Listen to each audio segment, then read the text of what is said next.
If the Battlefield series has ever been known for one thing, it's the massive, chaotic scale of destruction that takes place in its largest multiplayer maps. And I got a wonderfully refreshing taste of just that when I dove into Battlefield 6's upcoming 64-player game modes earlier this week. Mirak Valley, the biggest map available at launch, is a fantastic new warzone that reminds me a bit of a much bigger version of Blood Gulch from Halo, with 2 bases on each side battling it out in a massive, deadly no man's land, while a remastered version of the iconic Operation Firestorm from Battlefield 3 made an appearance to kick me right in the nostalgia.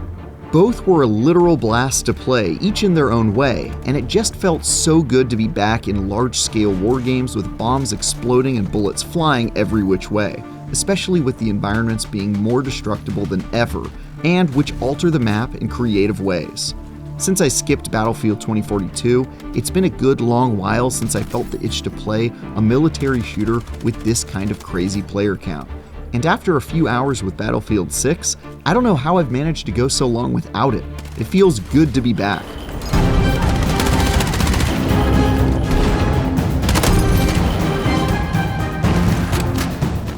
The first map I played was Mirak Valley, which Battlefield Studios says will be the largest map at launch. And yeah, this thing's pretty huge. Though it's got small settlements and rocky terrain across long stretches of dirt roads on each side, the main attraction are the 2 unfinished skyscrapers found in the center of the map where a lot of the action takes place.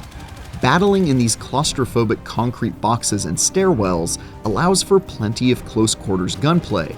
but with unfinished walls all around you, it also leaves you exposed to the outside world to snipe you or launch a missile in your direction, which adds a unique challenge as you attempt to capture the all-important zones found in each of the buildings. And while the gradual destruction of these buildings can make them harder to control, they also allow for interesting opportunities to alter the geometry of the map, like how part of a destroyed building can fall down to create a ramp, which can then be used to reach the second floor of the skyscraper from the outside, and make it much easier to navigate, but also harder to defend from would-be invaders.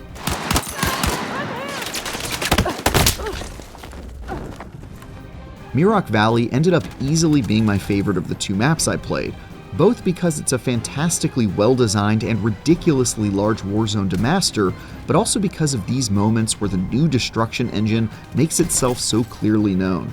For example, in one match, I spent a lot of time in a small 2-story building picking off the enemy from a distance and trying to remain hidden. But over the course of the match and many deaths, the building I was in continued to lose pieces of itself until there was almost nothing left. The window I was shooting out of at the start became half of a wall absent a roof, which then fell away as I retreated to a staircase until there was almost none of the structure left by the end of the battle, and I found myself peering out behind rubble to take my shots.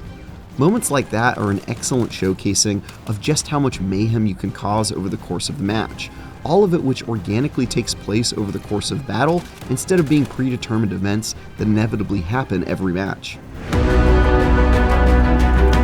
After not nearly enough time exploring and blowing up Mirak Valley, we moved on to more familiar terrain with the returning Battlefield 3 map of Operation Firestorm. If you've never played this one before, it takes place on an oil refinery with a big warehouse where you can get your fill of close-range encounters, or you can take to the labyrinth of metal stairs and walkways that is the refinery itself, complete with the unforgettable giant fuel tanks that explode in gobsmackingly beautiful fashion with a little provocation from the business end of your assault rifle. The return of this map is sure to bring back fond memories of good times had and bitter rivals slain, but it was noticeable to me how some of the legacy map design choices didn't exactly jive with modern-day multiplayer expectations. To their credit, Battlefield Studios certainly made some adjustments to line of sight, destructible set pieces, and the available combat lanes you can use to take it to the bad guys, but they also had to keep a lot the same to make it recognizable as the map we know and love. That means there are plenty of barren areas you'll have to run through, especially on the outskirts of the arena, where you'll be wide open for someone to pick you off without much trouble, or simply be a bit bored waiting to get to your destination with not much to do along the way. That said, the virtues of this map are still as clear as ever, especially the long-range potential of the refinery's elevated walkways, which are a sniper's dream that I took full advantage of. Plus, being able to blow up key parts of the warehouse to do things like kill the prone enemies hidden on the rooftop by blasting away part of the ceiling and shooting them through it is just chef's kiss. It definitely didn't click with me as much as the sparkly new Mirak Valley though, especially since this Battlefield 3 throwback feels like such a tiny arena by comparison. No matter which map I was on though, I was consistently impressed by how good Battlefield 6 felt, whether it was the customizable character classes, more grounded gunplay, or the handful of game modes that put my combat prowess to the test. Each of the 4 classes, Assault, Support, Recon, and Engineer, have their advantages that made it difficult to stick to any one, like how easy it was to get my teammates back in the fight with the Support class, or how awesome it was to have sniper dummies to distract my enemies as the Recon class.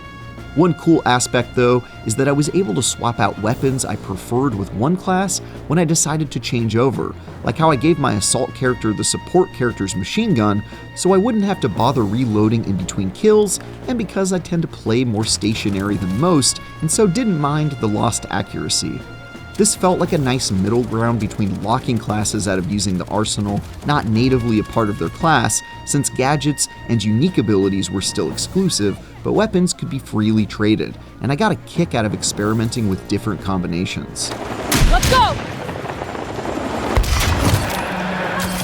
I also really appreciated some of the adjustments to gunplay that made engagements a bit less goofy, like how accuracy with weapons is diminished while in motion, or especially when mid-air or jumping around. This meant I saw less of players bouncing up and down cartoonishly to kill me, which always feels out of place in a military shooter that's aiming for some level of realism. Don't get me wrong, there was still plenty of crouch spamming and ducking in and out of corners to get shots off, and mastering mobility certainly plays a role in your ability to dominate the competition.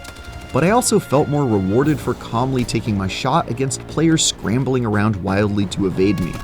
The game modes we played on each map were variations of area control game types we've seen before, and one new one that added a heavy helping of chaos.